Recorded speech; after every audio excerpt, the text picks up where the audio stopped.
What's going on, all you gamers? Today I'm going to be going over my top 10 tips for Anvil Vault Breakers. So if you want to know how to play a little better, progress further, and just have a more enjoyable experience with the game, then that's coming up next.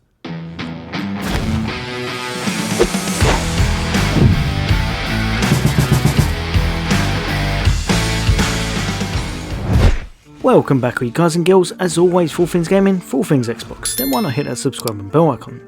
But for today, I'm here to hopefully help you out with some hints and tips that I wish I'd known before jumping into Anvil Vault Breakers. Now, as Anvil Vault Breakers currently stands, although it is in game preview, depending on when you're actually watching this video, some things may well have been adjusted.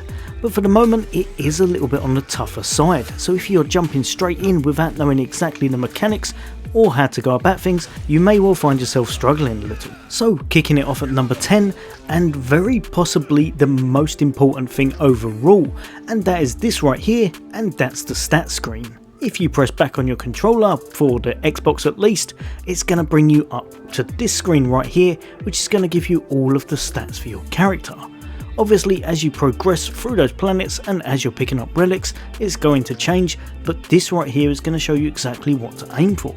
Often what I'll do as I'm progressing through the actual game, I'm going to stop, see what I've picked up and how it's made my character stronger.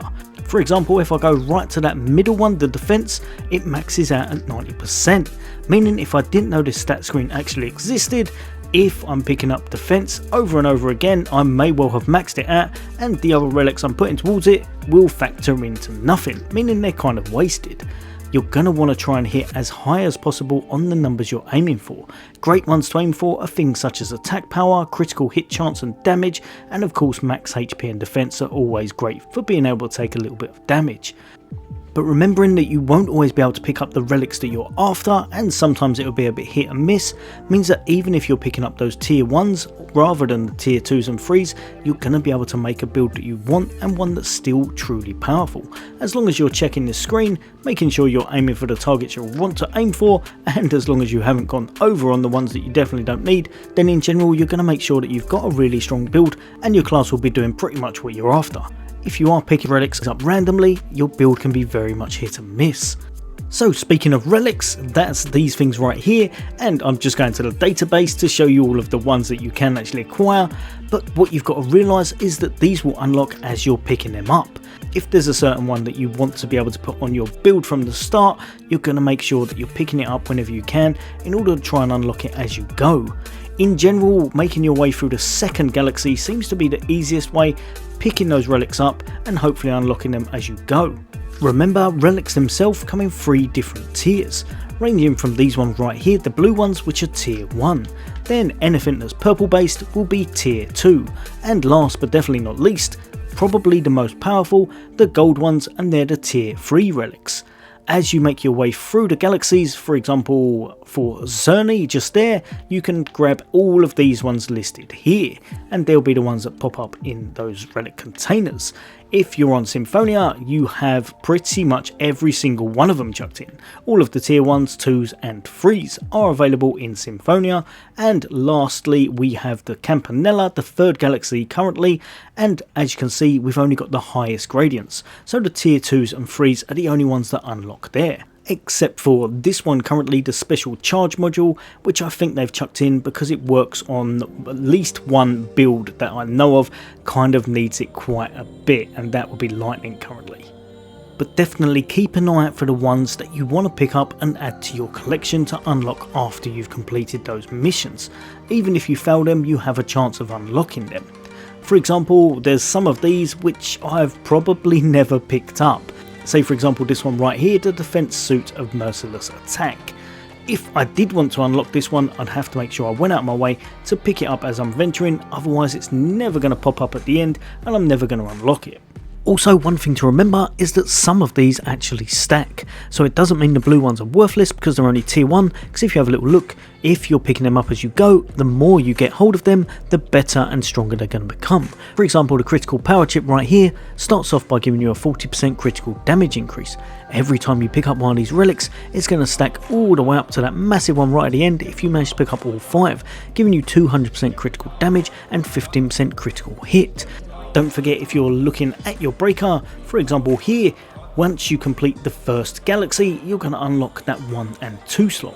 Once you've completed the second, you're going to unlock the third, and finally, if you've completed that very final one currently, the third galaxy, it's going to unlock the 4th slot.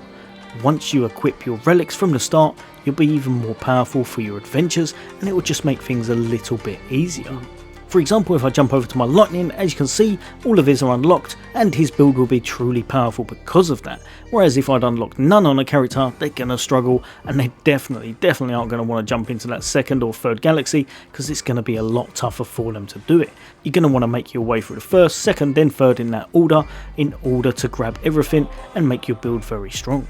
Next up, and one of the most important things I would say, is learn your character. There's a lot of characters, and no doubt in my mind that more Vault Breakers will be added as the seasons go along and such and the game progresses, but learn them as you go. In particular, I'd say try and find one that you really enjoy and use them for quite some time just to get used to their playstyle and builds and what makes them tick and such. If you are jumping from one to the other, it may be a little bit difficult to get the style down. And in general, knowing what your class can do and knowing how to play with them is going to mean the difference between progressing or just having a really tough time overall. Some of them, like the tanks, will need to spec a little bit into defense and health and have some really nice block mechanics about it. Whereas if you're going for that DPS, you're probably going to want to be better at dodging and such and knowing what playstyle to go about it. Do they need to be further back? Do they need to be mid-range? Or some even need to be close range in order to make their builds work and the damage work in their favour? Learn the Vault Breakers as you go and definitely give them a chance, because some tend to shine when they've got those certain relics on, whereas at the start they may seem a little lackluster. It all comes down to your general playstyle and which ones you prefer to use. Find one you enjoy, get used to them and stick with them for a while, and there's no doubt in my mind that you'll definitely progress through those levels. Now, like I hit on a moment ago, one of the main things you're going to have to get used to in this game is dodging, perfect dodging and guard for your counter attack. All in all, you can dodge as much as you can as long as your character can dodge. If you have a little look down the bottom, underneath your breaker, it will show you a little bar and it will cut up how many dodges you have into white segments. Once you're out of dodge, it means you're going to have to wait for them to fill back up. Again, you can get relics that increase the dodge and increase the recharge time in order for them to come back a little bit faster. Perfect dodges can activate a lot of relic, and also on some classes and such tend to activate an overshield and certain other perks, especially when you're getting those skill upgrades. Perfect dodging, and I would say the counter attacks from perfect guards on your tanks and such, are one of the main key ingredients to this game, and learning those will definitely mean the difference between falling over 100 times or so or beating those bosses a lot easier and faster. Also, one thing to note, during these animations you are invincible, and that's why they're so powerful. Also, some iframes come in with some of the skills that you get. For example, on the mountain, when you've got his jumping animation, you're completely invincible during that. Whereas if you're using some of their other skills, that might be when your downfall is, because if a boss does one of his nuke moves, his one-shot skills, that's when you're in trouble. Make sure you're using your dodges and your guards when you can, and make sure you learn the attack patterns and such, and you're going to be golden. Now, quickly jumping back to this screen, and one of the main things you're going to need to learn about is damage for your actual breaker. Damage in this game is essential, and even though you've got different kind of classes, like you will have tanks and such, if you're doing 0 damage whatsoever, especially if you're playing single player, you're gonna be in a bit of trouble, because the bosses do tend to have enrage timers and such, and life will be a lot harder if you're not able to burn their health down. Attack power is one of the main things you're looking for to boost your actual damage.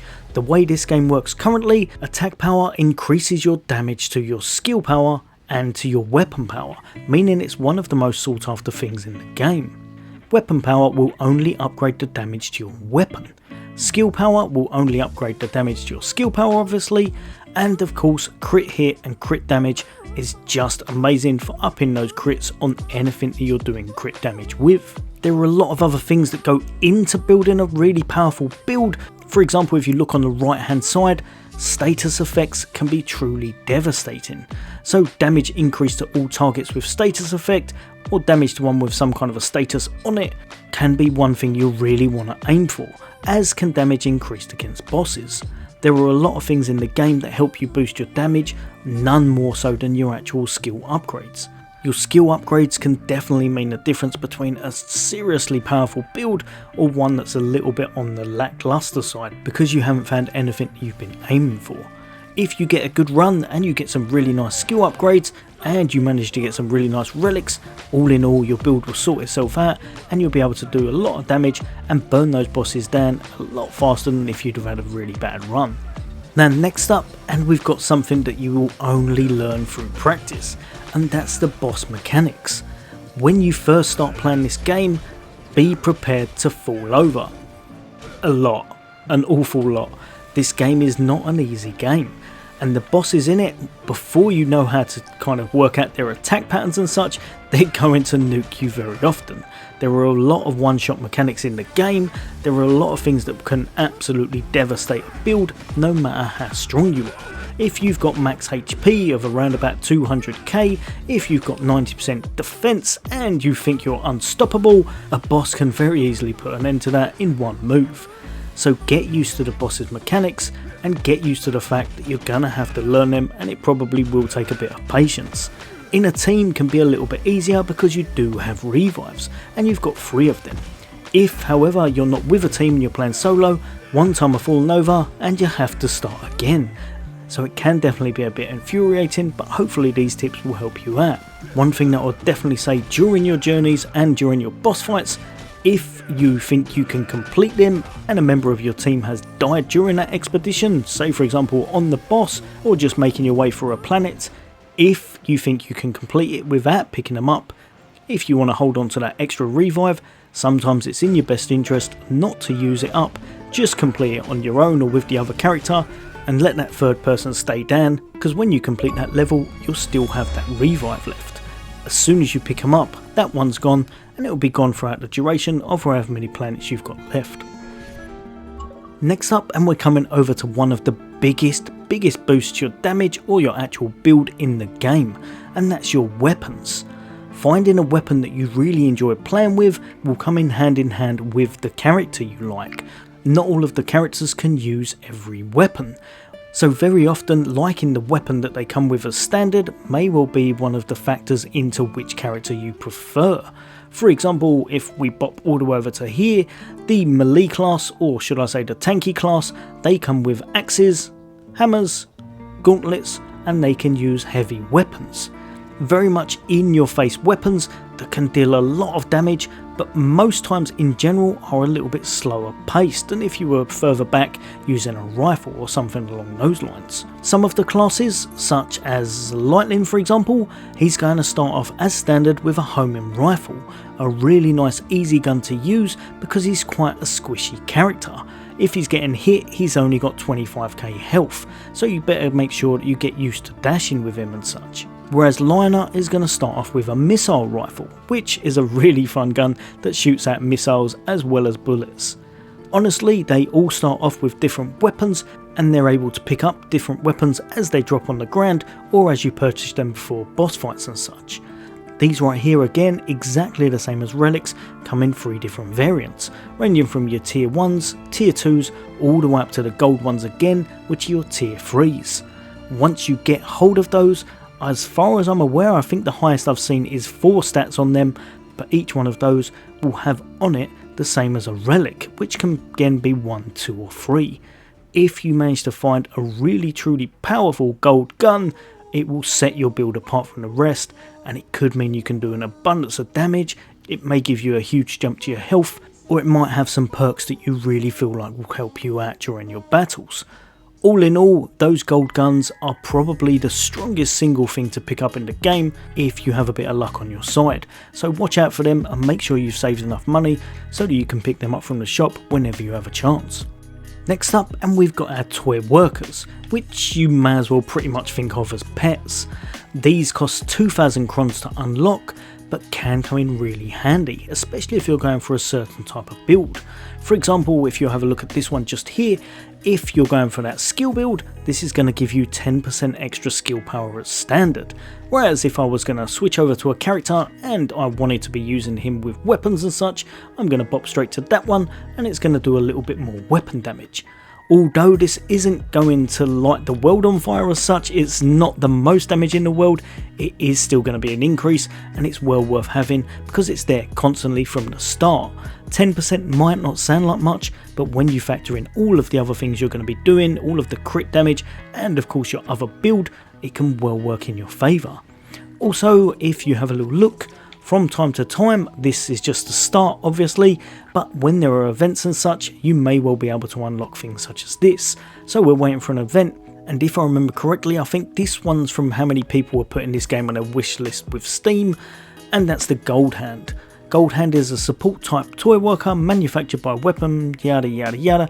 Anyway, basically this one's going to give you 20 resource units for every additional planet expedition. Meaning if you're doing quite a few planets, say for example those 7 ones, you're going to get 140 extra gold. It might not sound like much, but when you're trying to make sure you've got a bit of gold about yourself, this may well be the way forward. Plus, it'll be a nice little one to unlock. So next off, and we've got our season pass, which is just down here, and then our season upgrades. So each season you're going to progress in this, and you're going to have different things you can unlock. If I bop all the way back to the very start, once you start making your way through and playing the game, and of course doing those challenges and such, you're going to get yourself an abundance of unlocks. So for example, at rank 8, you're going to get yourself something nice for one of your characters. As you can see, he's got a little bit of a slight change to his headgear. There'll be different ones for each season. Also, you're going to unlock a lot of the crons, meaning you can put it towards other breakers or anything you want to unlock, and of course you're going to get season points as you go, which you're going to put straight into your build. Each season will be different, and it will reset once that season's finished. So if you're looking for something in particular, you may well want to make sure you're playing on that season in order to unlock it. If, say for example, I wanted this right here, which was the body armor for Elsa, which actually looks quite cool, I didn't realize it was such a good one. Yeah, I would have to be playing for quite some time because I'm going to need to hit rank 77. When the season resets, you may want to have a little look, see if it's something, especially if it's something for your character, because you're going to want to aim for it and probably put a little bit of effort into the game that month or however long the season's going to last. Now remember, again, if we press back, also you're going to have challenge tasks, which when you're doing certain things, you're going to get a lot of rewards. Mainly it's for the crons and such to put towards whatever you want to do. So if you're having a look at this one, once you've completed that Cerny with Jungler, or just over here Symphonia, or again Campanella, certain stages, you're going to be getting a lot of unlocks to those crons, and it's with each of those characters. And if we pop just over to the upgrades, this will be your seasonal upgrades. So like I said, as you're making your way through that season, you're going to be unlocking all of those skill points that you can chuck into this graph. You may well find one that suits you a little bit better. For me, I found offensive seems to be the way to go because I really wanted to up my damage. If, however, you want to play a little bit more defensive, you were playing with a tank, you want a bit more health or something, you may well go this way, make your way down to the bottom here, and you grab yourself a shield. Or the very last one, which is also really nice, going to get yourself some resources, and you're going to be able to get yourself a bit of drop rate chance on your weapon. Of course, just up the top, a little bit of survival skill. But as you play, in general, your character will get a little bit more powerful just because you're going to be unlocking these and giving them increments to their increase in damage or health or survivability. Last but definitely not least, remember this game is a roguelike. You are supposed to fall over. The game is difficult. If it was easy, it wouldn't be in the right genre. Roguelike is all about getting stronger with your class, finding things to help you out as you go, and eventually having a truly powerful build. Before you've unlocked those relics, before you've unlocked those relic slots, before you've got used to your character and just know what you're doing or able to upgrade his skill tree, you're going to fall over a lot. It is definitely going to be a bit of a struggle.